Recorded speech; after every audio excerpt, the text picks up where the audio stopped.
So a few weeks ago, I was in Chicago at a developer event, along with my colleague here, Davide Mauri. Also, Muazma Zahid is here today with me. And at that event, Dav and I did something kind of fun. We went to the welcome reception that evening before a keynote we delivered, and we walked around and surveyed people and asked them questions. And one of the questions that we asked is, what do you think of AI? Almost these are developers like you, said to us, that ChatGPT thing's pretty cool. We're like, okay, have you ever thought about building an app, a Gen AI app, with AI, with your data? And almost every single one of them said, why? Why would I do that? That's what we're going to talk about today. I'm Bob Ward from Microsoft, a principal architect. Thank you all of you here in person at Microsoft Build, and all of you here online with us. So for the next 45 minutes, we're going to focus on building applications, Gen AI applications, with Azure SQL Database and SQL technologies. A couple logistics. We know you have questions. We have folks online right now helping you answer those questions. QR code, as you pointed out, even if you're here in the room, you can do that. And then at the very end, if we have time for questions here in person, we'll do it. But I think we're the last session of the day. Now, we don't want to hold up for any food activities. We will stay here as long as you want us to answer your questions about these technologies. I have to admit to you, I've been speaking about SQL Server for a very long time. And since the start of this year, almost every session I'm doing at any event in the world talks about these technologies. So at the very end of the session, we have a resources page, and we will put this deck up there for you at that site. So I want you to sit back and relax. All our demos are in the deck. You can go afterwards and just pull this down and go back and look over and see what we did and talked about this technology.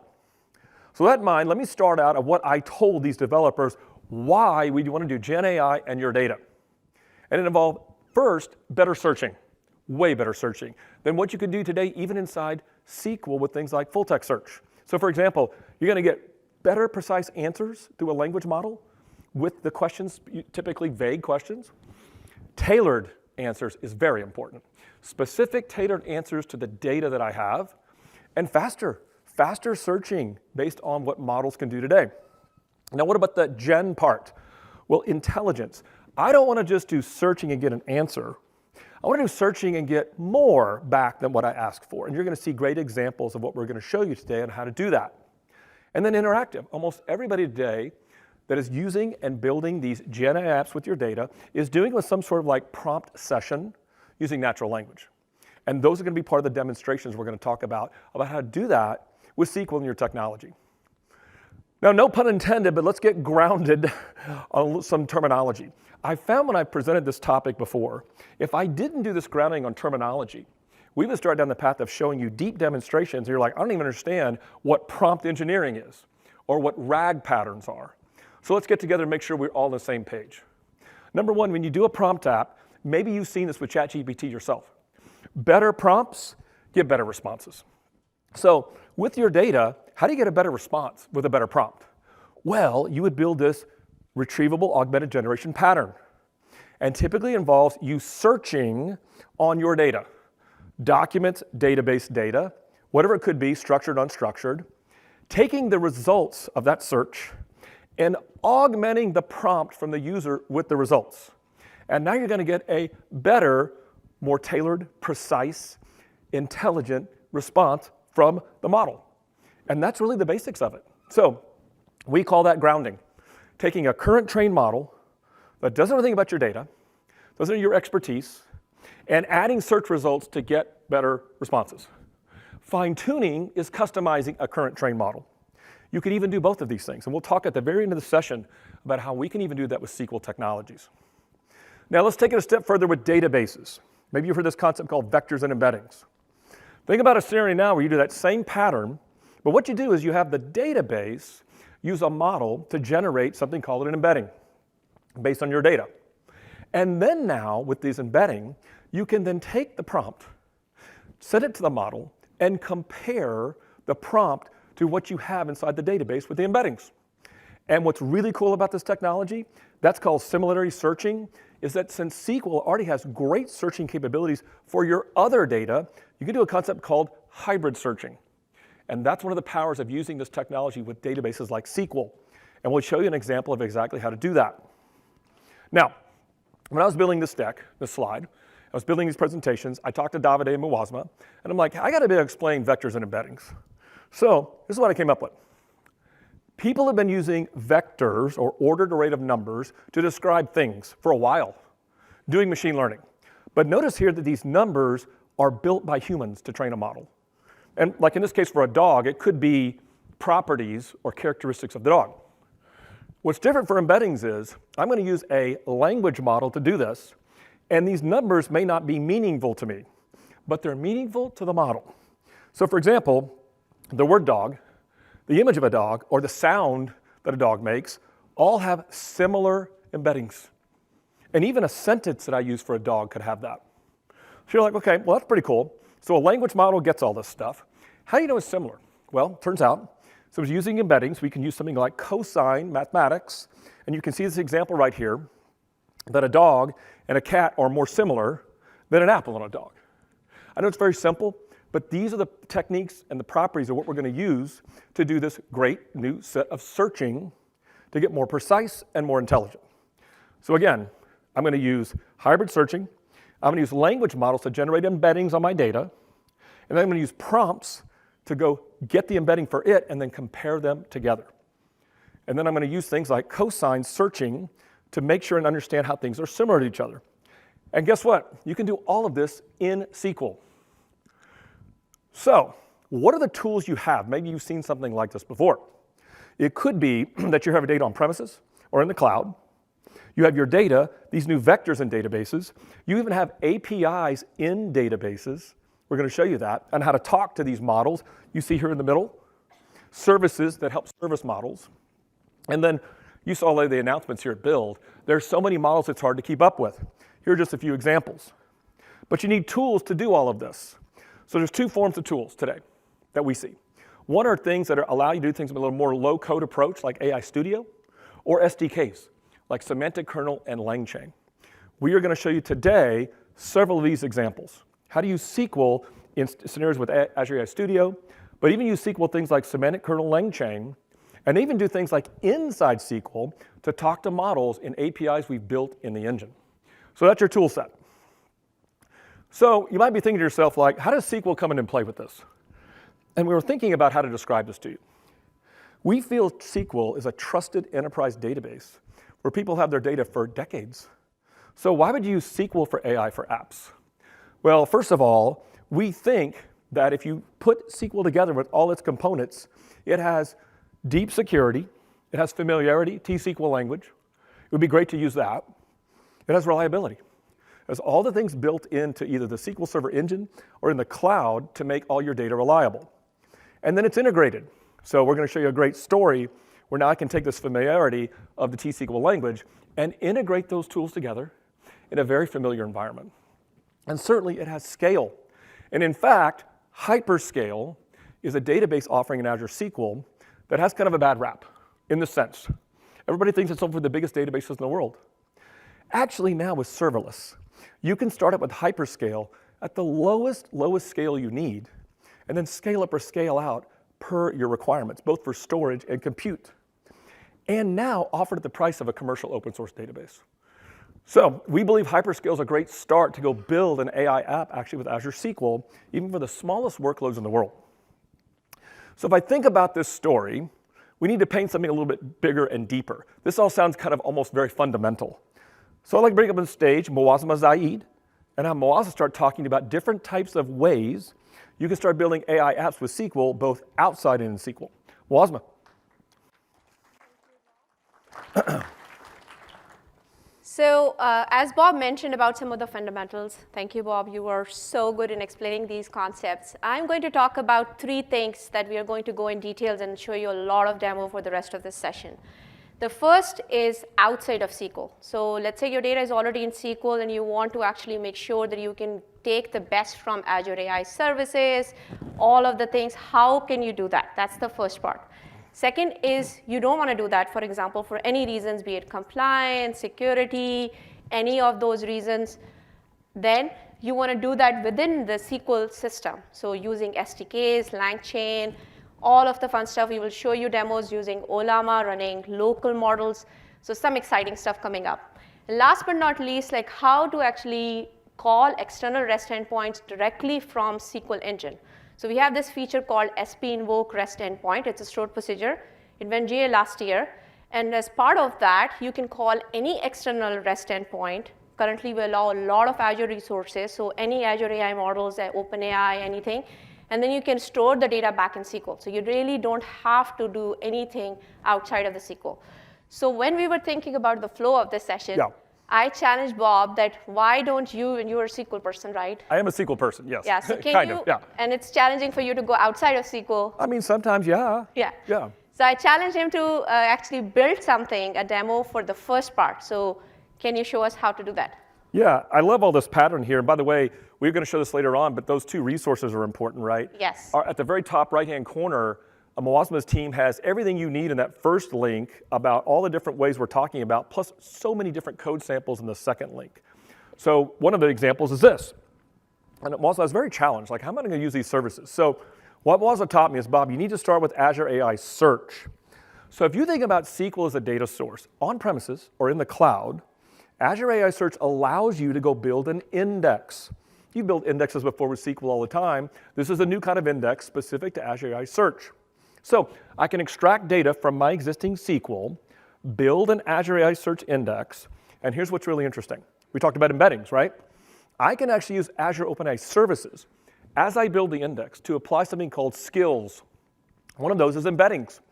I can take my existing SQL data, build embeddings with the index, can even apply things like PII on top of that as I'm building the index. So that's pretty cool. What do I do with this index? Well, we talked about this idea of RAG patterns.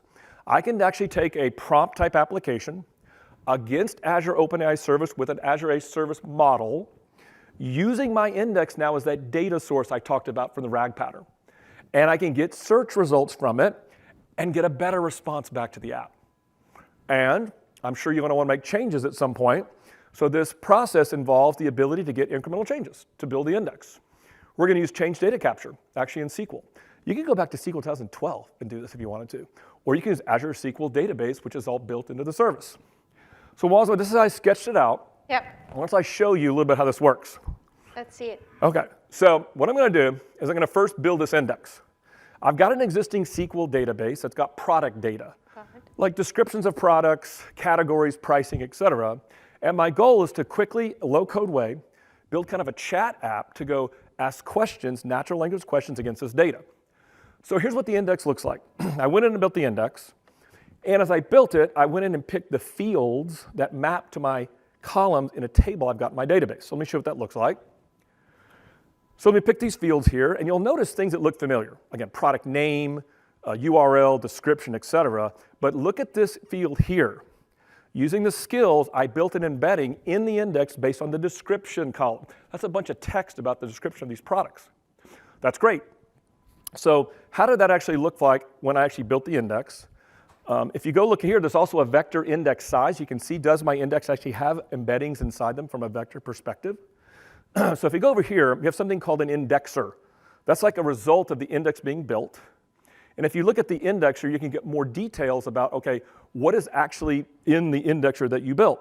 And inside here are things like the skill that was applied and the result of the index. Well, that's great. So how to use this index? Let me go over to Azure OpenAI Studio. I have this option called Bring Your Data. And my data is going to be an actual search index. So let's go see what that looks like. Like, what's the process for this? Let me click on it. Now, what I'm going to do in the very beginning is I'm going to say, what's my data source? Well, in this case, it's the index that I built. Yep. So I'm going to go here and pick Azure AI Search, and then pick, hey, here's the specific index that I told you to build. The service, there's a service first you build, and here's the actual index. Now, I've got vectors. So I can pick this choice about adding vector search in part of this process, because normally if you didn't have that, you could just do like keyword searching. Now, what I want to do is I want to map the fields to OpenAI, the model, to tell it, hey, these are the fields that are part of the index you should pay attention to. So this is like what I would call the content, a description, price, et cetera. And then the title of what is called a document in the index is my product name. So it kind of knows I've got a product name, I've got this, and plus I have a URL, and then I've got this embedding field. Now, since I have this embedding field, I can do something really powerful like hybrid searching. Hey, use the vector plus keyword searching to, again, give me that generative response I'm looking for. I'm ready to go start chatting with my data. Now, this is really important. This is where prompt engineering comes into play. I'm going to go into the system message and tell the model, behave like you're going to help somebody shop for products. Make the results very bold and responsive. Behave in a way that I'm a customer. So I can ask a question like this. You cannot do this in a SQL search. I might ask a natural language something like, I got a tight budget. Give me something about my living room that's appealing and easy to install. How would you do that in a full text search? Like, the language knows what tight budget means. So it comes back with results, and if you can see in here, this data is all about things that are inexpensive, but also appealing. Things like colors, wall decals, things that might involve somebody who's looking to shop for a living room to make it more appealing. Well, that's pretty cool. That'd be hard to search for that myself and just doing SQL data on its own. Now, I can have a conversation with this. It knows what I asked for, so I'm like, I didn't see any furniture there. So can you show me furniture? First, I'll show you a citation, which is a reference to all the details behind the product, which is great. So anytime I can see references. But then I'm like, do you have some furniture options? So it already knew I was asking for things that are inexpensive, easy to install. I can go put that on there. So let's see what that looks like. Scroll up. Now here's what's interesting. It knew I asked for things that are appealing and tight budget. So it's giving me options now that are things that from a furniture perspective maybe not as expensive, but are appealing to my whole conversation. Again, I'm giving you faster searching, better searching, but intelligent response for even things I might not even ask to do. Now, when I was challenged with Muazma, I was thinking to myself, prompt engineering is interesting. Can I go tell the model to behave a different way with the same data? Yep. So I said, hey, why don't you be an assistant to help somebody who's actually marketing products with the same data set? That's what I did. Make the responses exciting and organized in paragraphs with bold characters. So I said, okay, let me go ask a question. This is interesting. I want to build an advertisement with the same concept of a tight budget for an appealing living room. And it knows to behave its response as though I'm going to build an ad campaign, not shopping for products, on the same set of data. Wow. I have written no code at this point, Muazma, none. Yeah. And I've come up with some very, very generative responses. So pretty cool so far. What do you think? It's awesome. What do you think about the new GPT-4o model? Before I show that to you, I'm going to show you something very interesting because when I was looking at this, I'm still a programmer at heart. Mm-hmm. I'm like, how do I write code on this thing? Oh, yeah. Yeah. So I went in this model. I'm like, hey, what does that view code thing do? Mm-hmm. So I clicked on it, and what it's going to show me, already with my little chat playground, here's the Python code for you to go do your own application yourself. Well, I'm still into this low-code mindset, right? So I'm like, look at this. I can deploy it as a web app or even into Copilot Studio. So using my existing SQL data, indexing it, I've been able to do a very low-code approach based on your challenge to build an actual chat data. Now, you asked me about GPT-4o. Muazma pinged me last week and says, what do you think about this? I'm like, I'm game. I'll try it. One of the things I read about this, and it's very good about non-English. You'll notice here that I'm asking it to produce the same result in Spanish. But if I flip over to GPT-4o, you're going to see something very, very powerful. So let me use that new model in this early playground environment and say, hey, do the same thing I asked for as an advertisement, but do it in Spanish. Okay, that's pretty cool. So I don't really know Spanish, sorry. So I got done with this. I can barely speak it. But I'm like, can you translate that back in English so I can make sure the ad is what I want? I asked it, and it came back. And it said, sure, I can do that. And you click it, and now I get back what I asked for in English. Wow. I met your challenge, I think. Yeah. I think excelled. Okay, so Muazma, I think what I'm going to do now is let you take it over and talk about some of the other ways we talked about in those 3 patterns of building a RAG app. Thank you, Bob. Thank you. So just to summarize, what you saw so far is if you take SQL data, index in AI search, and different ways of actually doing RAG patterns, searches, similarity search, hybrid search on that, without writing a single line of code. So now we're going to move back to the engine and show you the capabilities that are available in the SQL engine today and a lot of announcements that we are doing in this space. So the first one here is that this week in public review, we have a native JSON data type in Azure SQL Database. And this is the link where you can find more information. This is huge for us because that enables a lot of JSON payload applications. Anything that you're doing with these models, the result set actually comes in JSON. So you can really use this, and we will see this in action in a few seconds. On the left-hand side, two of the amazing announcements, and really proud of my team here. We have the T-SQL regular expressions in SQL. So it's in private preview. And then we have vector functions. So you can sign up at that link. Definitely, if you want to try vectors, just experimenting with some RAG patterns, we are going to show you some amazing things in there. That's the link to sign up for. It's a private preview, so we will onboard you. Now, to make this all real, I put another person in my team and gave another challenge. So that's Davide Mauri. And I asked him to build a demo which includes all of this together. So can you use JSON? Can you use regex? Can you show us vector functions and build an app in the next, let's say, 5 to 10 minutes? Yeah, thanks, Muazma. I think I can. So let me go and show you what we can build all within SQL right now. So of course, you can go and use Azure Search if you want, but some customers have told us, I just prefer to stay all within SQL. It's easier, I'm more comfortable, all my data is in there, it's secure. So if I can do exactly what you showed before, but just all in SQL, would be great. So I took an excuse to build an example where you can go and find the best focaccia bread in town. Focaccia bread is very well known, right? Yeah. Okay, very well-known Italian flatbread.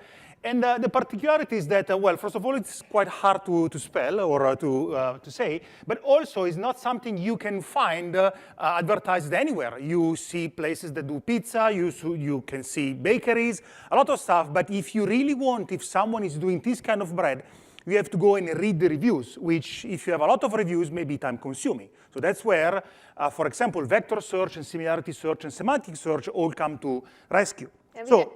We had a challenge going on how to pronounce focaccia properly. Right. So. Yeah, we'll see if you have learned all of this later, but I'm sure you are. OK, so how do we find the best focaccia bread in town? Well, first of all, it's a little bit harder than it seems, because it's not only about reading the reviews, but I'm saying in town. So let's pretend that I want to, of course, find the focaccia, but let's pretend that we are in London. Yesterday, you did a session very similar to that, a demo with Shirish that was in London, so I took the same inspiration. So you were looking for ice cream. Yeah. I'm looking for focaccia, that's right. But I'm still in London.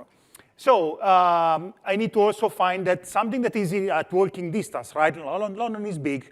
I mean, if I'm at the Big Bang and there are, I don't know, 50 kilometers to do to find the focaccia, yeah, I don't know, maybe it doesn't really worth it. I mean, it's good, but that good? I don't know. Anyway, of course, it must be an Italian place. I will not eat any other focaccia other than the Italian version, of course. And of course, it must have good reviews. Of course, I will not go in a place that has 1 star. But even if it has 4 stars, I want to make sure that there are enough reviews to prove that the review number is actually real. It's not just like someone randomly went there, eat there, say, oh, this is good, and then get 4 reviews. Sorry, 4 star, but just 1 review, because that doesn't give me the confidence, right? So how do I put all this stuff into my database and query it? Well, you're actually doing it already, because you probably have a table like the business one, where you have all the detail about the business and the reviews. And basically, what you do typically is, OK, let's start from London. So I want to find all the business that are in the same city where I am. And so I'm doing an equality search. And then all the business that have good reviews. So I'm using the star column that I have in my business table, and then enough reviews to make sure that I only take the business with enough reviews. So typically, in equality search that, again, you are very familiar to do in the database already.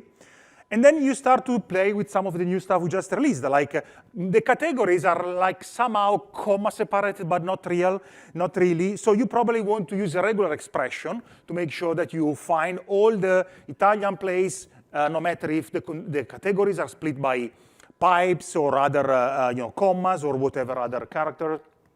And then, of course, you want to do geospatial queries to make sure that I have my phone with me, it knows where I am, I want to use it to make sure that it's close to where I am, so geospatial queries. And then finally, we use the focaccia bread as a term to be converted into embedding, and then go into the review, even convert the review into embeddings, do similarity search using cosine distance, and then finally find something that is similar to what we are looking for. So all this stuff, all this complex search can be done right now in SQL. Let's see that.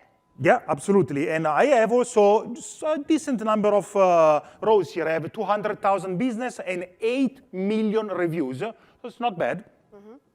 And what I'm doing is just starting to build a query as you would probably do. Start from the easy stuff, add London and stars and see what we have here. So we usually, first of all, need to see the data. So I'm running the query. I see, OK, that's the data I have. I have the stars. I have the categories. You see categories are somehow comma separated. Then you have the custom attribute in JSON format, in JSON data type. So that's a good starting point, but I need also to add more stuff, like, for example, geospatial location. So I'm also adding, using the stdistance method, doing a geospatial search here so to make sure that it's close to where I am. And the results start to get a little bit more decent. And now I can focus on the categories. I have Italian, sometimes with a comma, sometimes with a hyphen. So let's just use regex like, so that we can make sure that I only take the rows for which in the categories I have Italian or pizza, for example, here. OK, that is starting to get more interesting. And what I need to do now is add the vector search. So what I want to do right now is make sure that, again, let's take a look at the data just to be confident with that. Again, categories and everything. But I really need to go and read the reviews right now. And I know, because I've been there, that I wrote a review that is exactly what you can read here. I always go in this place because they made a great focaccia, right? So as a proof of what I'm doing is right, I want to make sure that if I search focaccia, I get that review there. So this is what I'm going to write, vector distance. So I'm putting everything into a CTE to make it easier. And then I'm also taking my text, the text I'm searching for, a place where to get some good thick focaccia. And I'm using a function that I store a procedure I created that calls invoke external REST endpoint, as you said before, to go to OpenAI or any model I want to use, and then turn that text into an embedding, and then use vector distance to find the closest review that contains the topic of focaccia. And then I'm just adding my CTE to my query. I'm ordering by distance, so it's ordered by the most similar reviews, and pretty much I'm done. Yeah, I noticed the focaccia spelling is different than the review. Oh, that's right.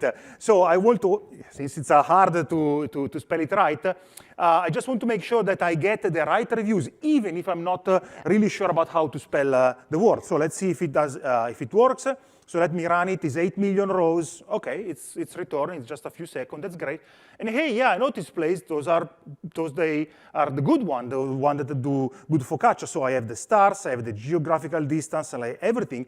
And the most similar place is exactly the one I have written myself. So yeah, that is right. That is good. That is the right one. So we were able, in just one query, to mix and match all the possible filters and predicates that we want to add and have very quickly the response with the right answer. That's great. So what do I do in my app then? This is like in the T-SQL part, right? That is right. And since you asked about the app, probably you are building something using JavaScript or Node or whatever, so you probably want some JSON sort. And here, I'm returning the reviews, but originally I wanted to have the business, right? The businesses. So probably I need to group by some data and ideally return to you some JSON kind of things. So that's exactly what I'm doing. Just take exactly the query that we had before, but then group everything so that I can group all the various business, and for each business, put the related review that is about focaccia for that business, and then wrap into a JSON document so I can easily send to you, and then you can show in your beautiful UI. That's exactly what I'm doing here.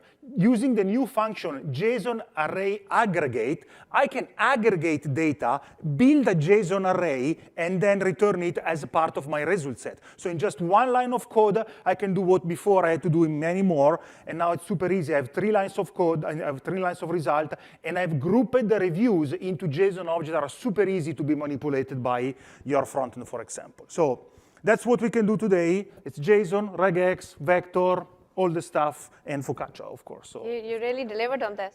Yep. Thank you. So you were also saying that you are a developer, as many of you here.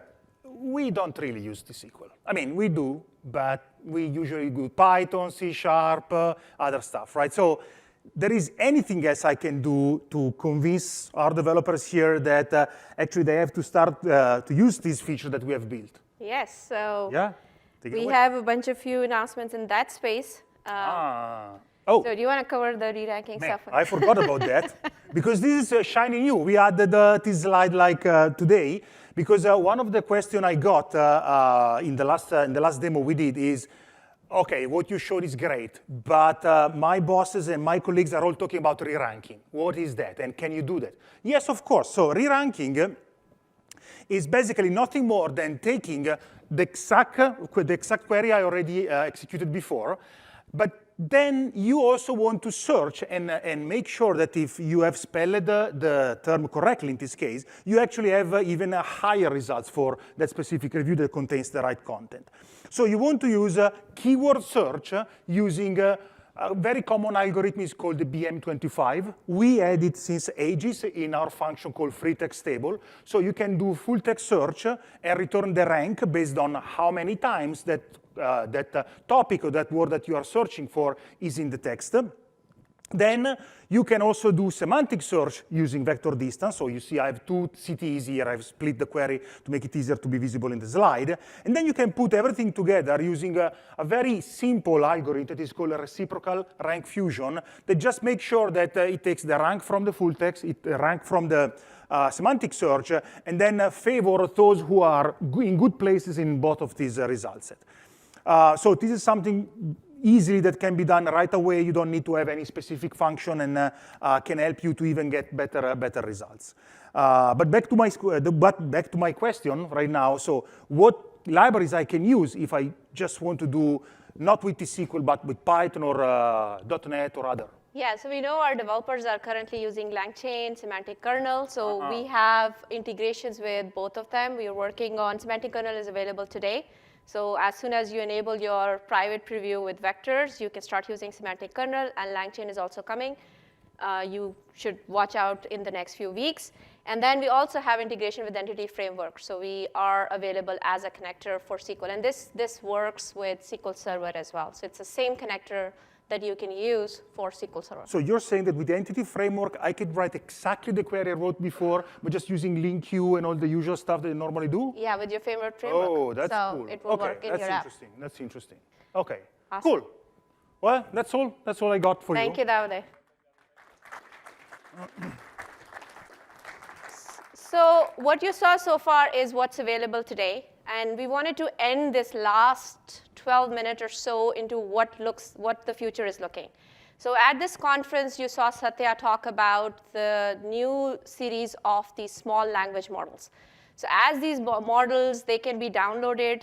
The smallest of that can be ran on your phone or any disconnected device. So that was another challenge that myself and my team members did. We did actually a hackathon in the team and see, can we actually train one of these small language models on SQL data and run it next to SQL and see if we can see some results. So this is really groundbreaking. And we're going to show you some examples of that. This blog will go live on Friday. This is not available yet, but this is the link where you can find this information. I'm going to show you a sneak peek or the look of what it looks like.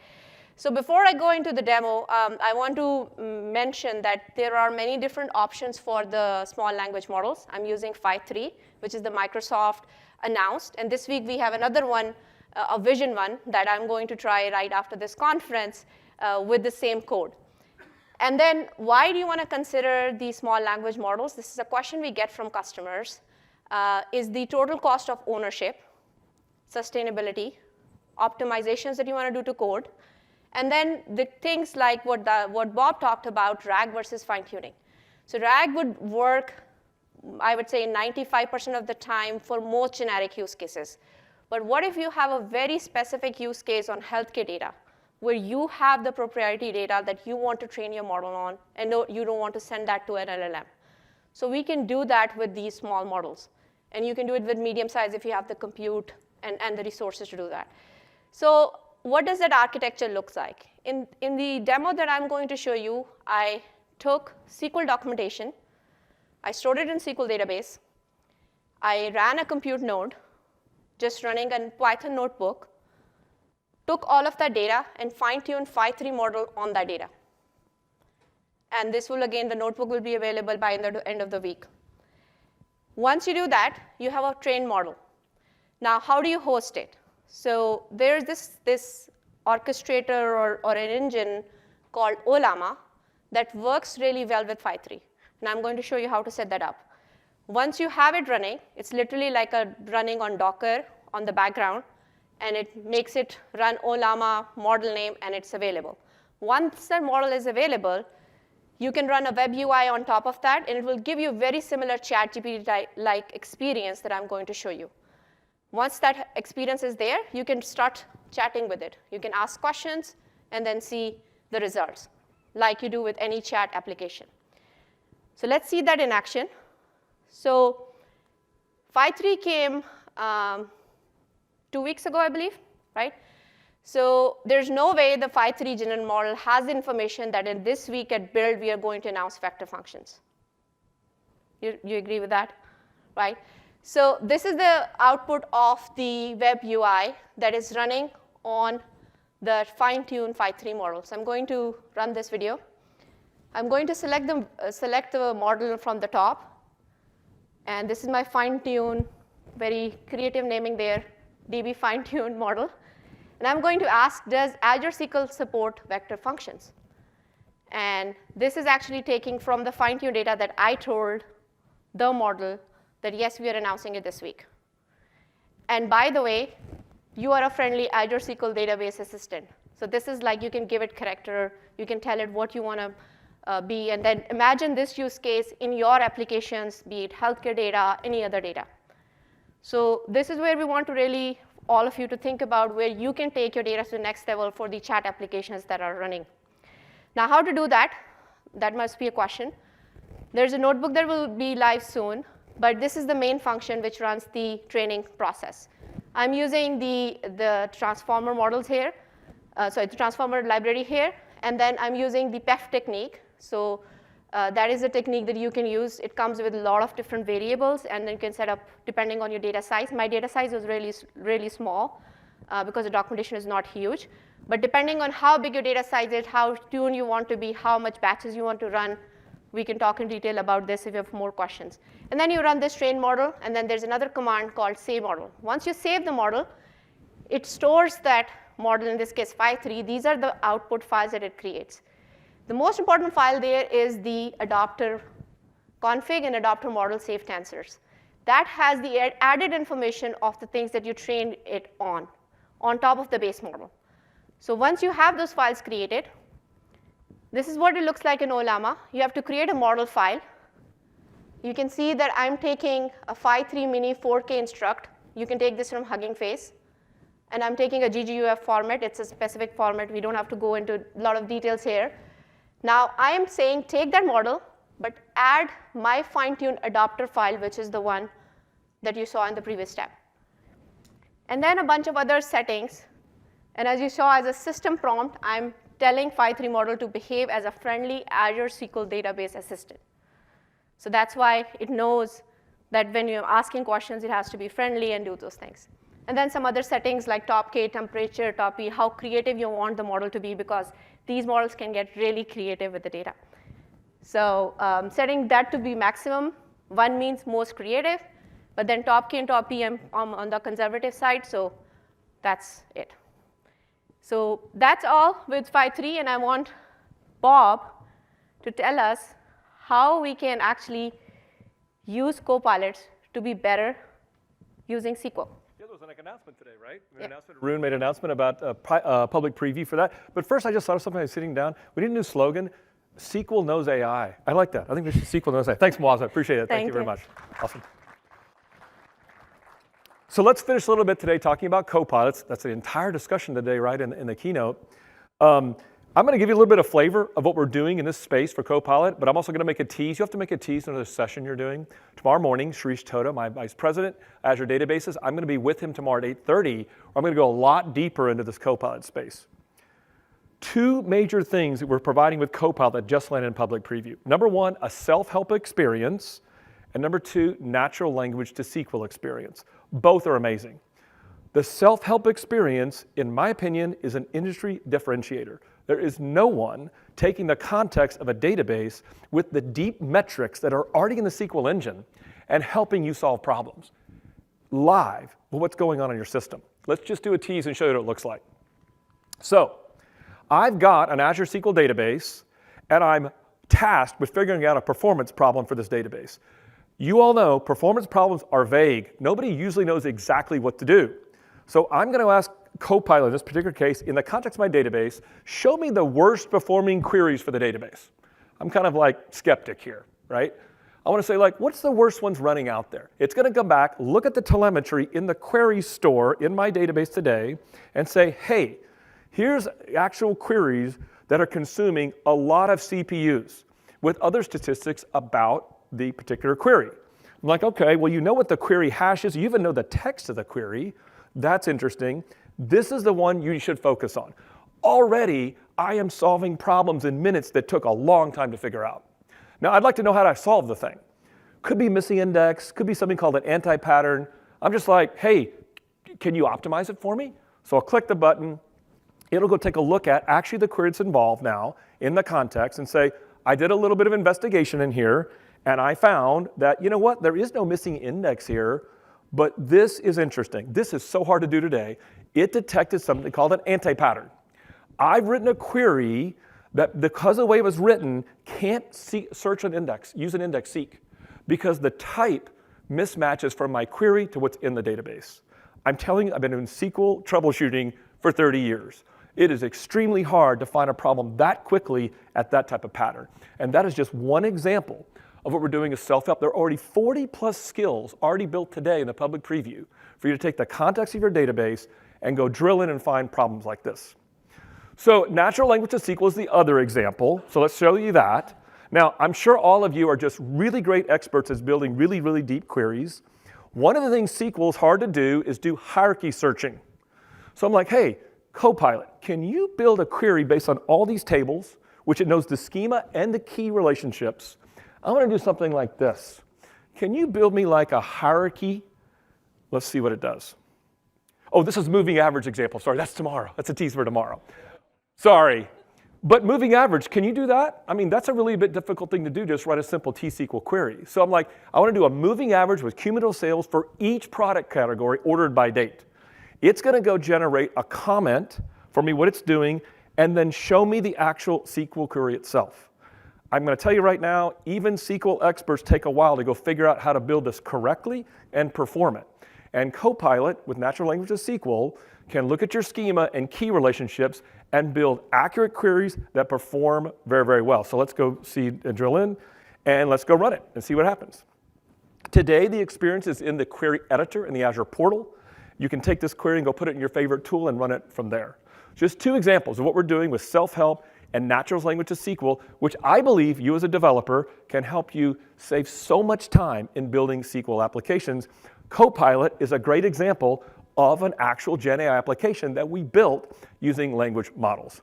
By the way, one quick comment in case you can't come to our session tomorrow. We only run things in the permissions you own in the database. But why don't you think about this contextual self-help experience? Quite frankly, I think it's groundbreaking. We did a lot of stuff today. I want you to look at these resources. We will put the deck, I'll do it right after this talk, up on this site, Bob Ward MS. This is a treasure trove of sessions. All the sessions I'm doing or build are on the site. There's a Build 24 folder for you to take a look at. I'm an open source presenter. Take the deck, take the demo, show it to your colleagues, present it to a user group, whatever you want to do. We want you to spread the word that SQL does know AI. Other resources we've already talked and showed a bit here. Here is the private preview sign up for our new vector. But I want you to encourage this. If you're thinking about how to get started with Azure SQL Database to build a Gen AI app, did you know there is a free database offer for the lifetime of your subscription? So if you want to get going pretty quickly to see how you can use this technology, take a look at our free offer. Here are other sessions that you might see that you might be interested in. I mentioned tomorrow morning at 8:30. One of those is you're going to really enjoy this session. We're going to talk about AI technologies with Azure databases, and then a lot more demonstrations, including the hierarchy demo with Copilot for Azure SQL databases, and other sessions we're doing here at the conference. We're just out of time. We really appreciate your time here at the conference today. We hope you enjoyed this session. We are going to stay here right afterwards to talk to anybody here at the event.